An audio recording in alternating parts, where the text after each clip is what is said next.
Chapter 1. The Gift. Vincent Lewis stood in the garage, sleeves rolled up and sweat gathering along his brow. The late afternoon sun filtered through the half-open garage door, casting long golden stripes across the floor and the freshly polished hood of a silver Honda Civic. It wasn't brand new, far from it. The car had a few miles on it, a couple dings he'd buffed out himself, and it lacked the luxury bells and whistles some of Raya's friends would be getting. But it was reliable, safe, paid for in full. More than anything, it was a symbol. He wiped the last of the wax off the hood with a microfiber cloth, admiring the shimmer under the overhead bulb. A soft smile tugged at the corners of his mouth. Not bad for an old man on a union paycheck, he murmured to himself, chuckling quietly. He could still hear the way Raya used to giggle at his jokes, back when she was 10, and he was still her hero. 16 years old. God, where did the time go? Vincent walked around to the trunk, double-checked the new emergency kit he'd bought. Tucked next to a spare tire and a hand-painted sign, he made that read, "Happy Sweet 16, Raya." He imagined her opening it, squealing, jumping into his arms. He imagined Sabrina snapping photos, pretending to be unimpressed while holding back tears. He pictured them all laughing together on the driveway, like they used to. That picture in his mind, that's what had kept him going lately.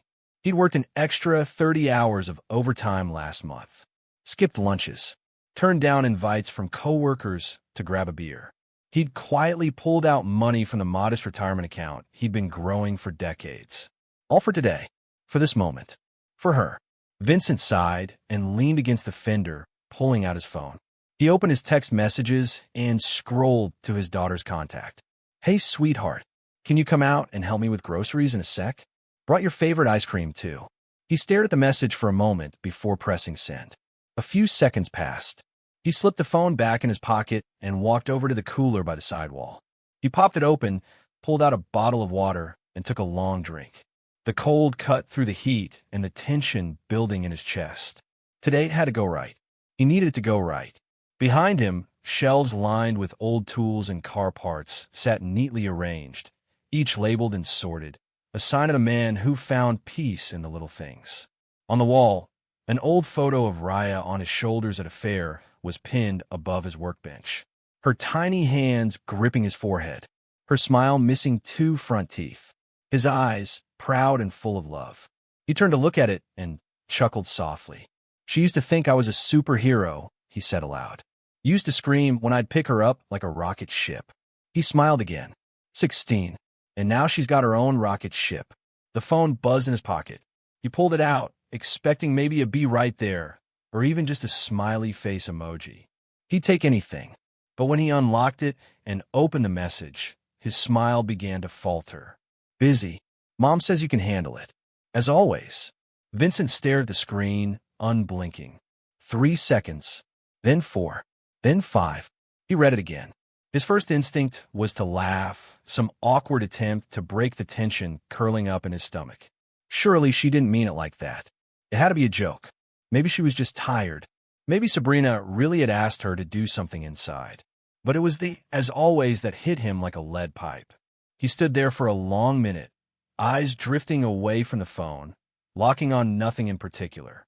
The sound of the neighborhood, kids shouting down the street, a dog barking, a lawnmower buzzing, faded under the pounding in his ears.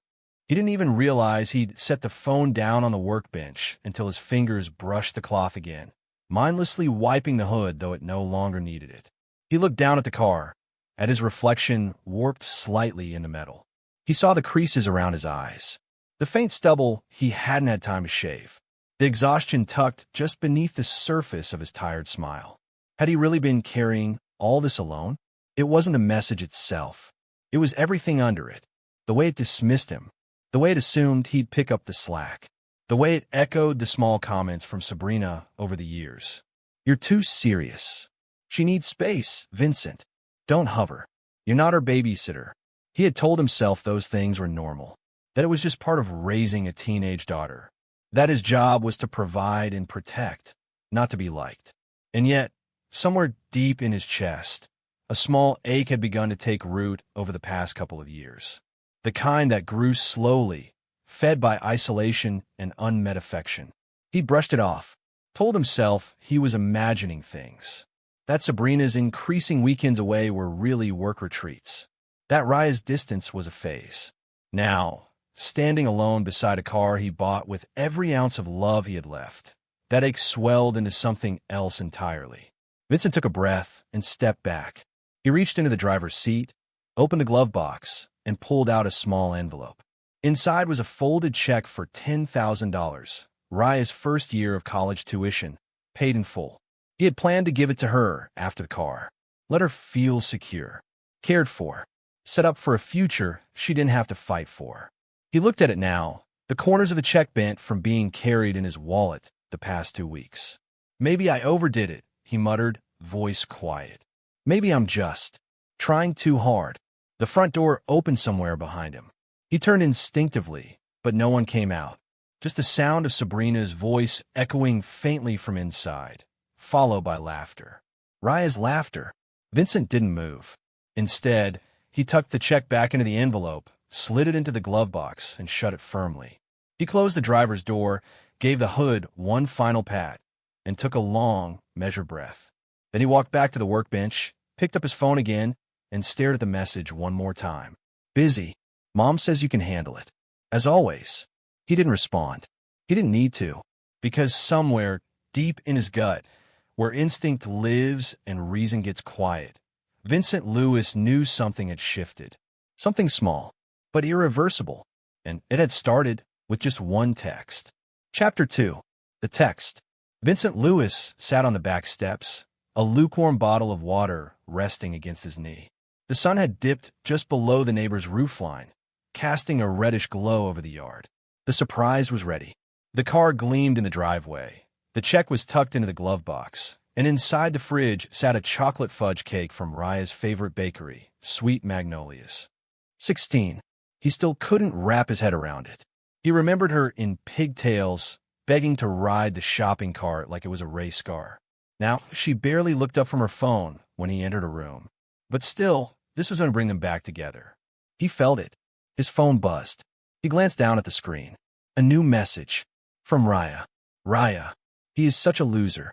Can't satisfy my mom, so I cover for her when she goes to special swapping parties. She's even teaching me some tricks. I can't wait until I'm 18 and Mom takes me to one of those parties. Vincent's breath stopped. His heart froze mid-beat. For a moment, he thought he'd misread it. His eyes scanned the message again, his brain stumbling to process the words. No, it was real. The timestamp was fresh, just a minute ago. He blinked hard. A cold sweat pricked his temples. His hands trembled as he tapped the screen, hoping, praying, there was a second message. There was. It appeared less than 10 seconds after the first. It's a prank, Daddy. LOL, don't be mad. His stomach dropped. The world tilted. He stood slowly, as though the air around him had thickened. His legs moved without thought, carrying him to the edge of the deck as he read the messages again. A prank? His pulse pounded against the inside of his skull. That wasn't a prank. That was a knife. He inhaled sharply and turned back toward the house, walking fast now, too fast, like he was chasing clarity. The back door creaked as he opened it, but he didn't bother to close it behind him. The hallway was dim. Muffled laughter came from upstairs. Sabrina's voice, then Raya's. Normal, like nothing had just shattered in the backyard. Vincent didn't call out. He didn't ask questions. He headed for the garage. The old toolbox slammed open with a metallic clang, the sound echoing through the concrete space. He grabbed the new deadbolt he'd picked up for future security. Today felt like the future and his power drill. He moved with the calm, mechanical focus of a man who'd just been emotionally shot and hadn't yet started bleeding. Screws bit into wood. Metal clicked into place. New locks. Both doors. He shut the interior door behind him with a solid thunk and turned to the laundry area. One by one, he grabbed trash bags from the shelf and yanked them open. He moved on autopilot. Sabrina's work heels, stuffed. Raya's designer purses, tossed. A drawer full of beauty products, lotions, face masks, gone. He worked methodically, as though speed might stop him from thinking, from feeling. But it was too late. His mind was spiraling. Special swapping parties? Teaching her daughter tricks? His fists clenched.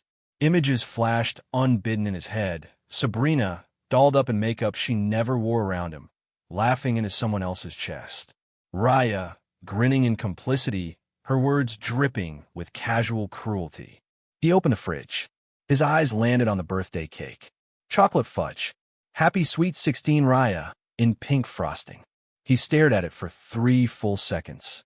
Then he ripped the lid off the container and dumped the entire thing into a garbage bag. He didn't cry. Not yet. Instead, he marched to the living room, yanked Raya's iPad off the coffee table, and shoved it into another bag. Headphones. Gaming console. Her bedroom door stood open at the top of the stairs, but he didn't need to go up. He wasn't about to step foot in that room right now. Not until this poison was cleared from his home. His phone buzzed again. A third message. Daddy? You mad? It was just a joke. OMG, lighten up. Vincent stared at the screen for a long time. His thumb hovered over the keyboard. He could have typed something. Asked for the truth. Asked what kind of joke involved throwing his marriage and his daughter's innocence under the bus. But he didn't type anything. He locked the phone and set it face down on the counter. He needed silence. He walked back to the garage, bags lining the doorway like a wall between past and present. He leaned against the old workbench, breathing hard now. His knuckles ached from how tightly he'd clenched the drill. His back screamed in protest, but he barely noticed. All he could hear, over and over, was that first message. He is such a loser. Can't satisfy my mom, so I cover for her. He felt sick, literally sick. He bent over, hands on knees, the concrete floor swaying under his feet. He wanted to throw up, scream, tear down the walls and demand answers. But instead, he did something far worse. He imagined it was true, the way Sabrina had been spending more weekends away, calling them girls' retreats. The mysterious networking mixers that required new outfits, heels, and extra perfume. Raya's sarcasm, her secrecy, the side eyes she gave him. How often she parroted her mother's words with a smug little twist. He wanted it to be a joke. He really did. But deep in his bones, it didn't feel like one. He straightened slowly, every muscle tight with restraint. Then he walked back to the hall, past the kitchen, past the framed photos of birthdays, Christmases, Little League games, moments that now felt like memories of a stranger's life. He looked down at the front door and turned the deadbolt he'd just installed. Click. He grabbed Sabrina's designer suitcase from the coat closet. It still had a luggage tag from her last conference.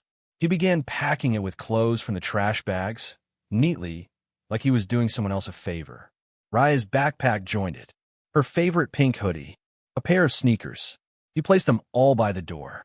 Then he looked at the house one last time. The family portrait above the fireplace caught his eye. The 3 of them at the beach, arms linked, all smiles.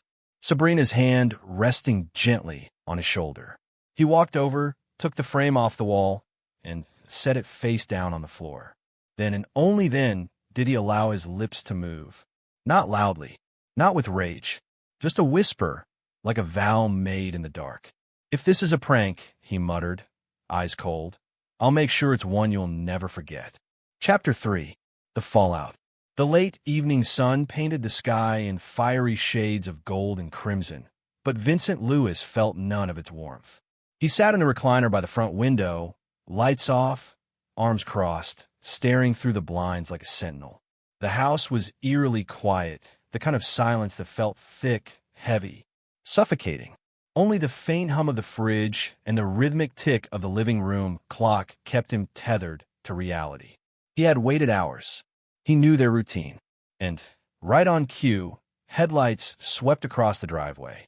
Sabrina's sleek SUV pulled in smoothly and outstepped his wife in heels too high for a quick store run, clutching her bag with the casual elegance of someone who thought she had everything figured out. Raya popped out of the passenger seat, blowing a bubble with her gum, her phone glued to her hand. Vincent watched them pause as they noticed the front door. Then the bags. Trash bags. Lined along the porch like abandoned baggage. Sabrina squinted at them, confused, then annoyed. Raya scowled. Oh, what the hell? Sabrina marched up the steps in her usual haughty stride and rattled the doorknob. Locked. Her brow furrowed. Vincent, she called, her voice sharp, more demanding than questioning. Vincent. Vincent stood slowly, as if rising from the ashes of something long buried, and opened the front door just wide enough to be seen. Sabrina's expression twisted into a smirk. Really, Vincent? What is this? Some weird tantrum? Raya rolled her eyes and popped her gum. Geez, can't take a joke? You're so dramatic. Vincent said nothing for a moment.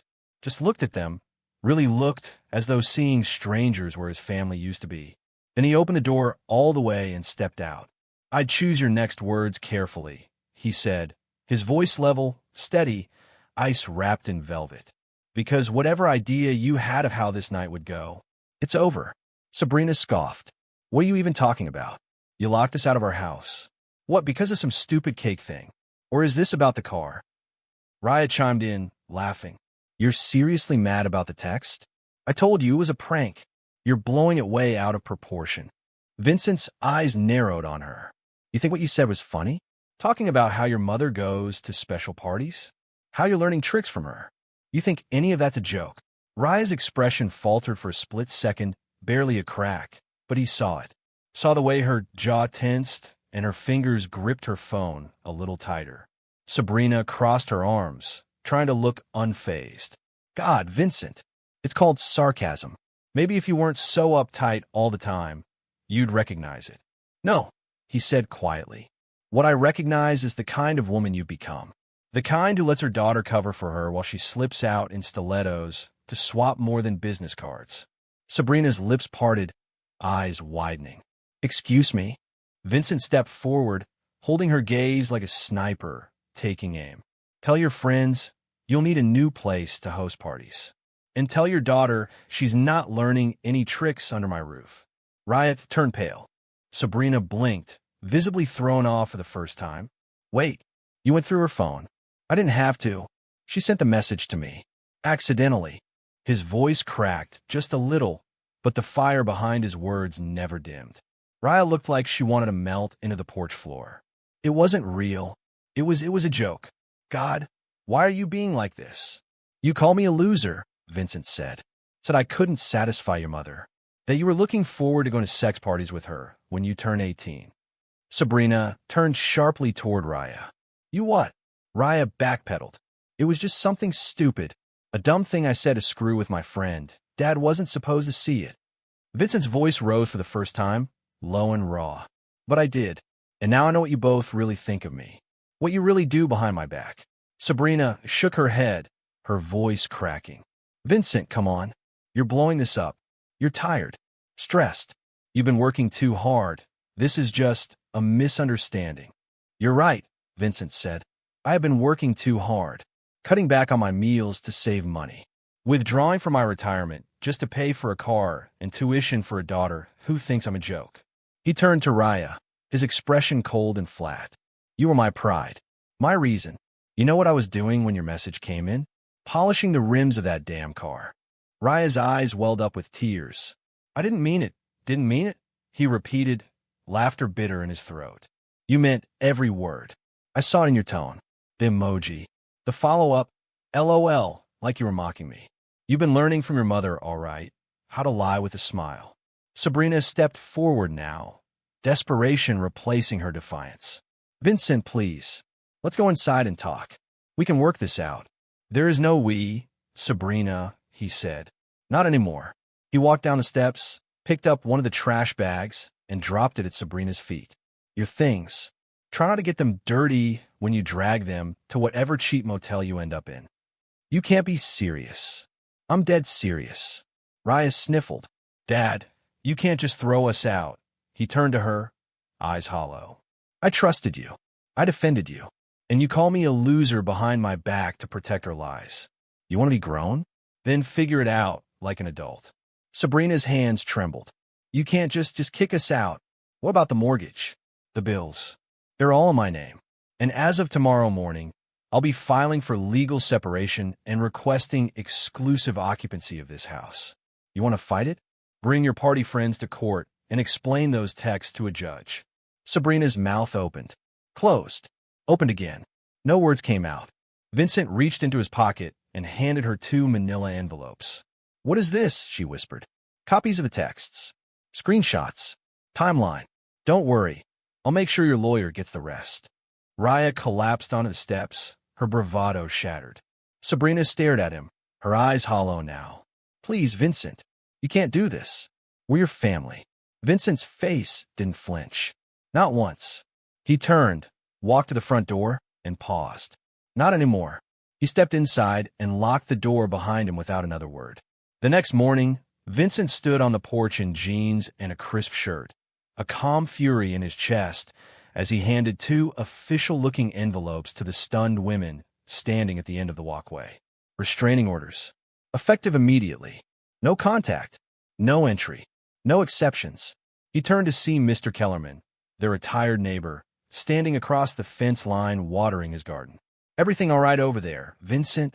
Vincent gave a tight smile. "Just dealing with a family emergency." And with that, he turned back inside and shut the door.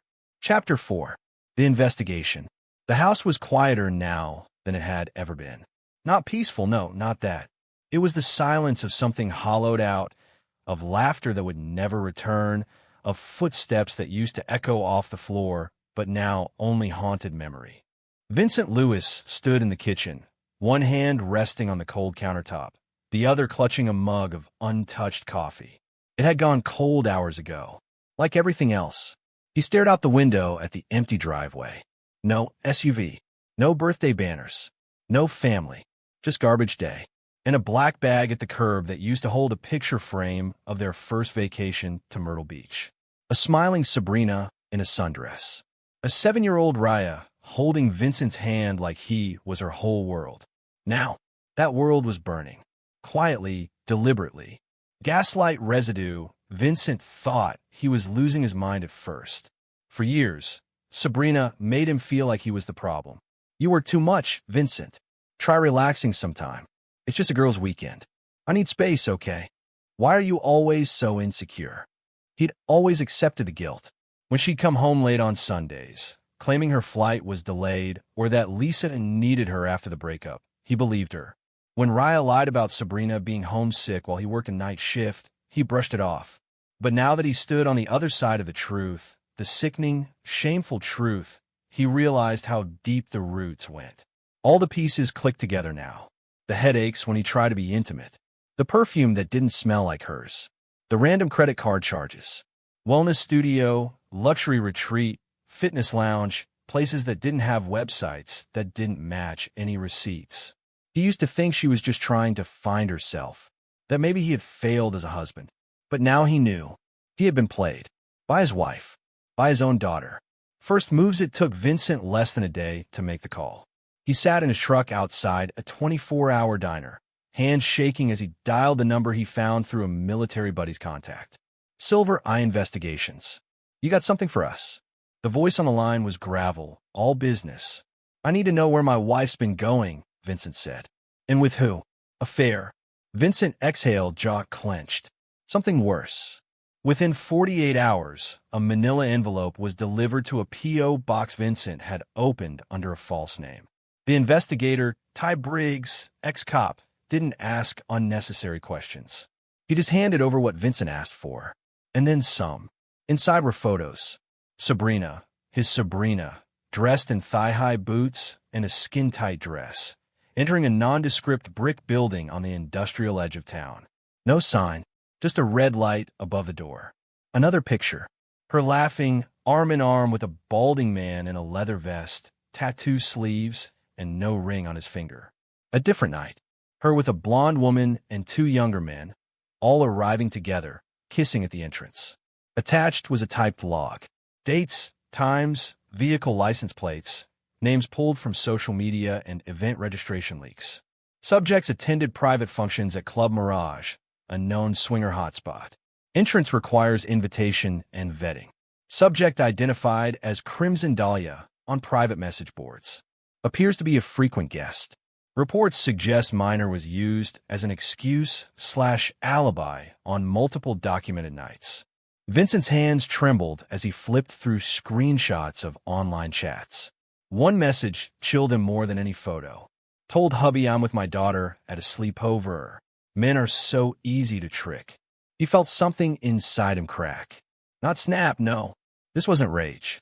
This was erosion. the slow collapse of something he'd once thought indestructible. The spyware. Vincent sat at the kitchen table that night, the old shared laptop open before him. It had always been Sabrina's laptop, though he paid for it. She used it for budgeting and vacation planning, or so she claimed. He installed a discreet monitoring program that let him mirror activity from a hidden device. Within hours, it paid off. She still hadn't realized she was locked out of the shared email accounts. He watched her try to log into a private Gmail alias. Crimsonalia.1985. The inbox was a horror show. Threads upon threads of filth, some of it disguised as book club updates, others blatant, photos, party invites, group chats. He found an encrypted calendar, with times, with locations, and then Raya's name. He is watching the house. She's good at covering for me when I need to disappear. So proud of her. She's going to fit in just fine when she's older. Already asking questions. He dropped the laptop, stood up so fast the chair scraped across the tile and fell over. He rushed to the sink and retched. Nothing came up. Only bile. Only shame. Only betrayal. Broken mirrors that night. Vincent wandered the halls of his house like a ghost. He stopped in front of Raya's room, door wide open, lights off. Her bookshelf stood neatly organized, a unicorn snow globe still sitting atop the dresser from her 10th birthday. He reached out, hand trembling, and picked it up. He gave a gentle shake. The glitter swirled in the soft globe light, falling slowly onto the tiny ceramic horse frozen in time. Innocence. A lie. He placed it down carefully, like it would shatter on contact. He walked to the hallway mirror, looked into his own eyes. He didn't recognize himself. The bags under his eyes were new. The gray in his beard darker than he remembered. His posture slouched. No longer a man, just a reflection of one. The past 10 years flashed like a cruel slideshow. Sabrina laughing at some joke from a coworker at a holiday party while Vincent poured her wine. Raya running into his arms when she broke her arm at soccer practice. A Sunday breakfast with pancakes, music playing, Sabrina saying, "We're so lucky to have you." All of it fake. All of it gone. The edge of numbness days blurred into each other. Vincent barely slept. Coffee turned into whiskey by nightfall, and meals became optional. Ty Briggs continued to feed him information. She met with someone named Troy at a hotel off the I-9. Same guy from the swinger club. Multiple sightings. Same room. 3-hour gaps. Same lie to Raya. Gone shopping, honey. Don't tell Dad. Vincent sat on the back porch as the investigator relayed the last bit. She's been doing this for years, man. Not months. Years. You just didn't know. Vincent didn't reply. The line was quiet for a long time. Look, I've done over 100 of these, Ty finally said. You've taken it like a soldier. But you don't have to go through this alone. Vincent ended the call. He couldn't cry. He'd run out of tears. What he had left was silence. Silence, and a bitter, cold rage coiled deep in his gut. His wife was a stranger. His daughter was a traitor. His marriage a facade. His fatherhood a cruel joke. Everything he had built, everything he had loved, felt like a stage play written to humiliate him. Played out while he sat front row, clapping like a fool. Vincent was numb. His entire life, wife, child, identity as a father, felt like a joke. Chapter 5. The Strategy. The morning air bit cold against Vincent's skin as he walked into the quiet office building downtown. He hadn't slept more than a few hours, but he was wide awake, wide in the way a soldier is before combat. Focused, alert, ready for war. The law firm's nameplate gleamed in polished bronze. Harper & Wells, family law and civil litigation. He straightened his jacket, clutched the manila folder containing evidence like a shield, and walked in. The receptionist greeted him with a polite smile. Mr. Lewis, correct? Attorney Wells will be right with you. He nodded. He wasn't here for comfort. He was here to gut the life he had once called home. Rebecca Wells, a sharply dressed woman in her late 40s, shook his hand firmly. Let's get right into it, she said, motioning for him to sit. Tell me everything you want me to burn down. Vincent set the folder on her desk. My marriage. Wells opened it slowly, eyeing the contents. Timestamps, private investigator reports, screenshots of Sabrina's secret messages, evidence of Raya being used as an alibi. Her expression shifted from clinical interest to practiced fury. "Well, damn," she said under her breath. Vincent sat, fingers steepled beneath his chin, eyes shadowed with exhaustion and resolve. "I don't want just a divorce. I want them gone. I want a clean slate. I want to rip every root they planted in my life out." "You'll need leverage," Wells replied. "Good thing you brought an arsenal. Infidelity, moral negligence, using a minor as cover for extramarital activities? This isn't just divorce. This is character assassination. We'll hit her where it hurts. I want to cut her off financially. Cards, access, everything." Wells leaned back, folding her hands. "Then let's start with the accounts." Back home, Vincent sat down at his office desk. A spreadsheet blinked open. Their joint account, the savings, the investment fund Sabrina barely even knew existed. In the past, he would have hesitated.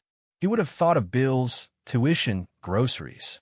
He would have thought of Sabrina's shopping money and Raya's essentials. Now, he thought of red stilettos and moan lies. He moved everything, down to the last penny, into a new private trust in his name, under advice from Wells. The trust had one purpose: preservation of his finances, of his sanity. Next, he went after the credit cards. Canceled, frozen, flagged, one by one. Each click was cathartic. Terminate, disable, revoke. He opened his text app and stared at Sabrina's name. There was a time he would have paused, taken a breath, softened the blow. Not now. He typed, "Check your balance. That's all the love and loyalty I had left." And hit send. No follow-up. No emojis. No explanations. She'd understand. She called within minutes. First once, then twice, then 5 more times. He let every call go unanswered until his phone lit up with a FaceTime request. He answered with the camera pointed at the ceiling. Sabrina's face was flushed, eyes wide and furious. "What the hell is this, Vincent? What did you do to the accounts?" Vincent didn't bother lifting the camera. "They're mine now. So is the money. You want your lifestyle back. Try your party friends." "You can't do this," she screamed. "We have rights." Vincent slowly tilted the camera toward his face, cold and unreadable. "You had rights. Then you taught my daughter how to lie for you." Vincent walked out to the driveway later that afternoon and stared at the car. Not the beat-up sedan he'd been driving to work for the last 8 years.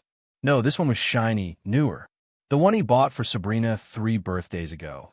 "Because you deserve something that makes you feel free," he'd said. She used that car for her weekend escapes, her girls' trips. To her, it wasn't transportation. It was freedom. He posted it for sale online with sharp, aggressive urgency. When the buyer arrived and handed over the cash, Vincent watched the taillights disappear with a sense of eerie satisfaction, like watching a virus leave his bloodstream. He went inside and uncorked a bottle of bourbon. Not to drown anything, just a toast to the death of the man who used to believe her. Later that evening, he made a phone call that hurt more than he expected. The principal picked up. "Mr. Lewis?" "Yes. I need to make a change to my daughter Raya's tuition status. I will no longer be responsible for her educational expenses." There was a pause on the line. "Sir, she's registered under your name. She no longer lives in my home," he said evenly. "She's also no longer my responsibility. Her mother can take care of that now. Is there something we should be aware of?" "Yes," he said, eyes narrowing. "You may want to revise your student code of conduct, especially about what parents teach their children when they think no one's watching." He hung up before questions could come. Hours later, Sabrina sent another barrage of texts. "Vincent, please be reasonable. This affects Raya too. She needs her father. I know you're angry, but we can work through this. Let's talk like adults. You're destroying everything for a mistake. You're not thinking clearly. You're embarrassing yourself." That last one lit something in him. The woman who humiliated him now had the gall to claim he was the embarrassment. He took a screenshot of her last group chat from the laptop logs, her half-naked selfie with the caption, "Daddy thinks I'm at yoga. Meanwhile, I'm being stretched another way, face blowing a kiss." He sent it to her with no words. No comment. Let that be the new dialogue. Her response didn't come. Not that night. Not the next morning. Just silence. The kind Vincent had grown fond of. On Friday, he returned to Wells' office. The divorce petition was ready, filed on grounds of irreconcilable differences, infidelity, emotional cruelty, and moral endangerment of a minor. Wells handed him the copy. "This is going to get messy." He nodded. "It already is. Are you prepared for custody hearings if she fights for visitation?" Vincent's voice was ice. "Let her try. She'll probably play the victim card. Say she was lonely. Say you were cold, distant. She taught our daughter to lie so she could get railed by strangers," Vincent said flatly. "I don't care if she cries on national TV." Wells cracked the faintest smile. "Good, because I'm bringing hell with me. Sabrina would learn. They would both learn. Actions have consequences." And Vincent Lewis was done being the man who forgave, who excused, who cleaned up messes. He wasn't their doormat anymore. He wasn't a husband. He wasn't a father to a girl who laughed behind his back. He was a man rebuilding his life, brick by brick, over the ashes of betrayal. And he wasn't stopping. Not until they both knew what it felt like to lose everything they took for granted. "Vincent, chilling. You had rights. Then you taught my daughter how to lie for you." Chapter 6. The Exposure. Raya just stopped when Vincent pulled into the restaurant's parking lot, leaving the pavement slick and gleaming under the muted glow of street lamps. He sat there for a moment in silence, hands gripping the steering wheel, watching the entrance like a hunter watching his prey. He didn't need to check the time. He already knew.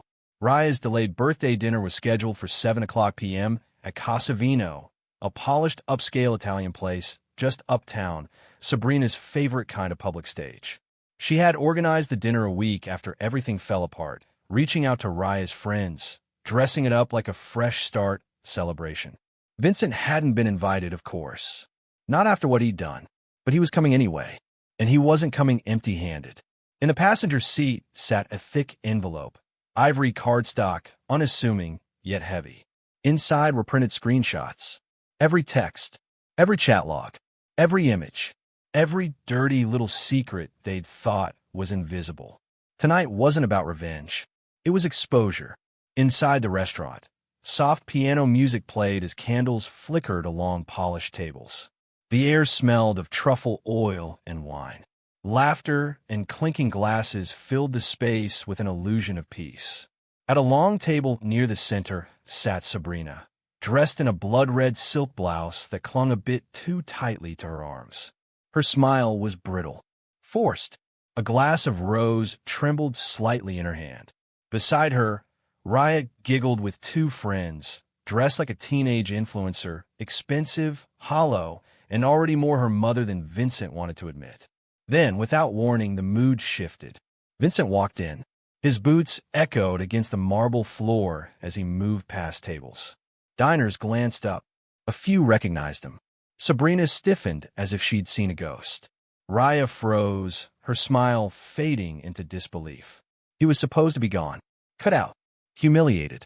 But here he was, steady, sharp, dressed in a dark jacket and jeans. Not angry, just finished. "Vincent," Sabrina hissed, standing as he approached. "What are you doing here?" He ignored her and looked straight at Raya. "Happy birthday," he said simply, and held out the envelope. Raya took it reflexively, eyes flickering with confusion. "Is this a check?" "No," Vincent replied, his voice calm, steady. "It's your tuition." She opened it, and her confusion turned to horror as she flipped through page after page of her own words, text to friends, crude jokes, bragging messages about her mother's activities. The color drained from her face. I don't understand." Vincent leaned in just slightly, voice still low but enough for everyone at the table to hear. "Hope they offer classes in shame." The table went still. Sabrina grabbed the envelope from Raya's trembling hands and flipped through the contents. Her lips parted, then closed again. She was exposed. There was no spinning this. "Not here. Not tonight. You're destroying our daughter's life," she snapped, voice louder than she realized. A few diners turned their heads. Vincent didn't flinch. "No, you did. I just stopped pretending." There was a sharp intake of breath from Sabrina, as if his words had physically struck her. She turned toward the onlookers and forced a broken laugh. "It's just family drama," she said, waving a hand, voice trembling. But it was too late. Murmurs started among the nearby tables. Two women at the bar whispered behind wine glasses, watching Sabrina closely. One of them had seen her before at the school fundraiser last month. The high-end consultant, the PDA volunteer, now exposed as the woman whose daughter sent vile messages about learning tricks at underground parties. Raya shoved the envelope away as if it burned her. This is all out of context. You don't get it, Dad. People joke like that. Vincent stared at her, eyes hollow. You're not a joke anymore, Raya. You're a consequence. Sabrina stepped forward, gripping his arm. You don't get to shame us in public like this. You're bitter. You're trying to ruin my life because I moved on. Vincent turned to face her, his voice a blade wrapped in ice. You didn't move on. You moved down. And now everyone gets to see it. The manager approached nervously, eyes darting between the parties. Is there a problem here? Vincent smiled politely. Not anymore.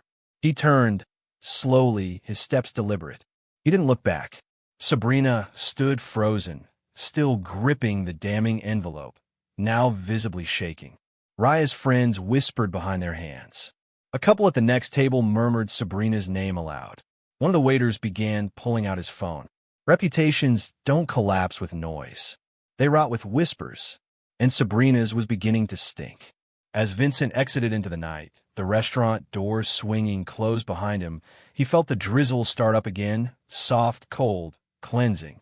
But inside Casa Vino, the storm had only just begun.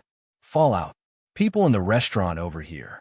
Sabrina's reputation as a respectable consultant starts collapsing. Vincent walks away calm. Chapter 7. Aftermath. It didn't take long. Within a week of the confrontation at Casa Vino, Sabrina's world began to fall apart, quietly, then all at once. Her social media presence, once curated with smiling brunches, networking events, yoga retreats, was suddenly quiet. Posts were locked. Comments disappeared. People had started asking questions.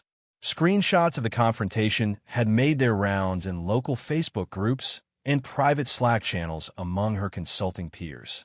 Vincent didn't post a word. He didn't need to. The whispers did the heavy lifting. She lost 3 clients in 48 hours. One emailed to reevaluate alignment with company values.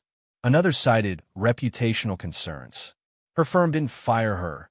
Not officially. They were too politically polished for that. But they did put her on unpaid leave, citing personal matters affecting professional performance. She tried to spin it, of course. Claimed it was just burnout. Needed a break. But the timing was damning. And in corporate America, image was everything. Even her friends, the wine night women she used to gossip with, began pulling away. Group chats went silent. Brunch invites stopped coming. Her phone, once a constant stream of texts, buzzed less and less, until it was just silent. She showed up at Vincent's door 4 days later, looking nothing like the woman who used to strut past him in designer heels. Hair unbrushed, eyes puffy, no makeup, no mask. He opened the door halfway, saying nothing. Vincent, please, she whispered. Her voice cracked. Can I just talk to you? I don't even know where to start. Vincent leaned against the doorframe. Then don't. Her lip trembled. It wasn't supposed to go this far. I was bored, okay? You were always working, and I was lonely. I made stupid choices, but I didn't mean to drag Raya into it. You dragged her in the moment you made her your alibi, Vincent said flatly. You didn't just cheat on me. You corrupted her. She's still a kid. She stopped being a kid when she started covering for your sex parties. Sabrina flinched. You think I don't hate myself? Vincent's eyes were cold. No, I think you hate getting caught. He shut the door gently in her face. He didn't slam it. He didn't scream. That would have meant he still cared. Raya's spiral took a little longer. At first, she played it cool. A few whatever posts online. She claimed her dad was just bitter, overreacting, and that it was just a joke. But jokes don't sit well on college applications.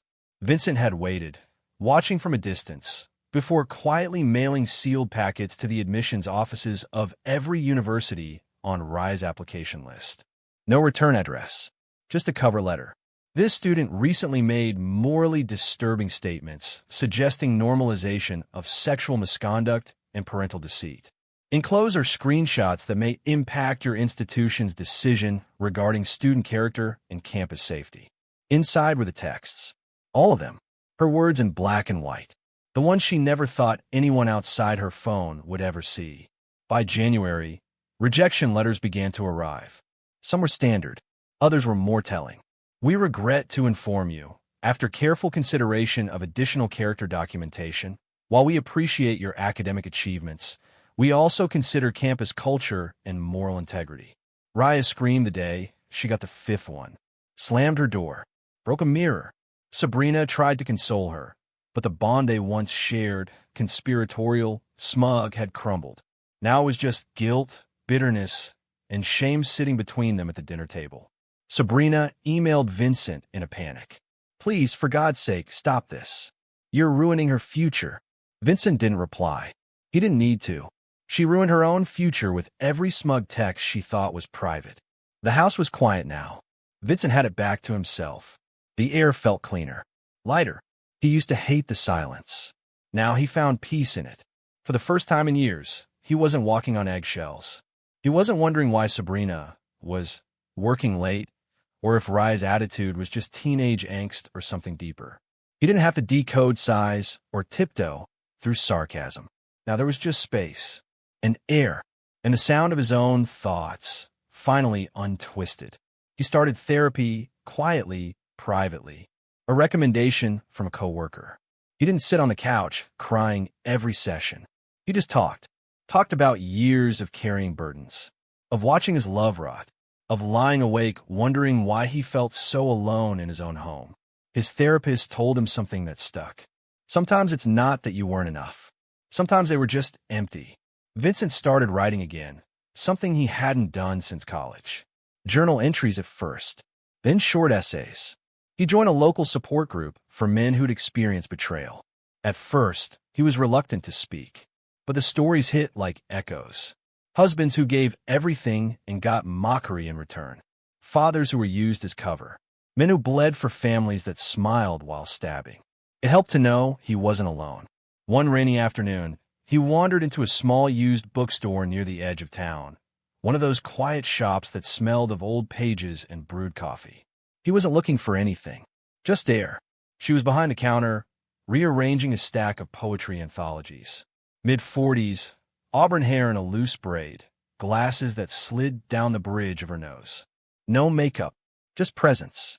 He browsed. She smiled politely. 15 minutes later, they struck up a conversation over a Raymond Carver collection. "You like sad stories," she said with a grin. "I lived one," Vincent replied. Instead of flinching, she nodded. "Same." Her name was Laura, a widowed art teacher. Thoughtful, dry humor. Kind eyes. They talked until closing. Then again a week later. Then coffee. No rush. No games. No performances. Just something honest. Vincent's growth. Begins therapy. Joins a support group. Finds peace in silence. Starts dating again. A widowed art teacher named Laura he meets at a bookstore. Chapter 8. Redemption. There was no single moment when Vincent knew he was healing. It wasn't the first smile that didn't feel forced. It wasn't the therapy session where he finally said, "I don't blame myself anymore." It wasn't even the night Laura reached across the coffee shop table, took his hand, and simply said, "I'm glad you didn't give up." Healing, he realized, was quiet. It came in inches, not leaps. It was found in the silence between sentences, the warmth of someone sitting beside you with no expectation to fix what they didn't break. Laura had that gift. From the very beginning, she never pried. She never asked him to relive it, never poked at his scars. But when he wanted to talk, when the words caught like splinters in his throat, she was there, steady, still, open. One evening, as they walked through the local art fair, hand in hand, Vincent paused before a canvas. It was a simple piece, a red thread painted across a cracked, white background, chaotic yet continuous. Laura stood beside him, following his gaze. "It's called Continuum," she said. "The artist lost her partner in a car crash. She said it represents love that survives destruction." Vincent swallowed. "I used to think betrayal ended love." Laura turned toward him, brushing his knuckles with her thumb. "Betrayal ends illusion. The love, if it was ever real, changes. But you don't have to carry what others did to you.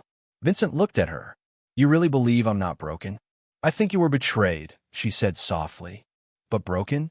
No, you're still standing. You're here with me. That night, they sat on Laura's porch, wrapped in a throw blanket, watching the wind dance through the tall grass. They didn't say much. They didn't have to.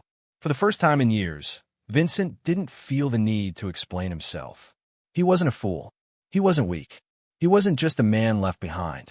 He was simply Vincent again. It was a gray Thursday when Raya showed up. Vincent had just finished a run, his latest ritual, part therapy, part self-discipline. Sweat dampened his collar. His breathing was still shallow when he saw the figure standing awkwardly on his driveway. She looked smaller than he remembered. Maybe it was the lack of makeup, the oversized hoodie, the posture that no longer screamed teenage defiance, but something closer to shame. He didn't speak. Raya took a few tentative steps forward, clutching something in her hand. Her phone, maybe, or just nerves. Hi, she whispered. Vincent nodded once. Raya. She bit her lip, then held out a folded letter. Her hands trembled. I didn't know if you'd even answer the door, she said. So I wrote this, just in case. Vincent didn't take it. Not yet. I read it, she said quickly, eyes wet. 20 times. Still doesn't feel like enough. But I have to say something. He waited. I thought you were boring, she continued, her voice cracking. You know, you never yelled, never drank. You always showed up, but you were just there. I used to think Mom was the interesting one. She had stories. She had, God, I don't even know what I thought anymore. Tears began to fall, slowly. I see it now. All of it. You worked late because we needed food. You stayed calm because someone had to. You weren't boring. You were the only one who gave a damn. Vincent's jaw tightened. 1,000 responses itched behind his teeth, but none came out.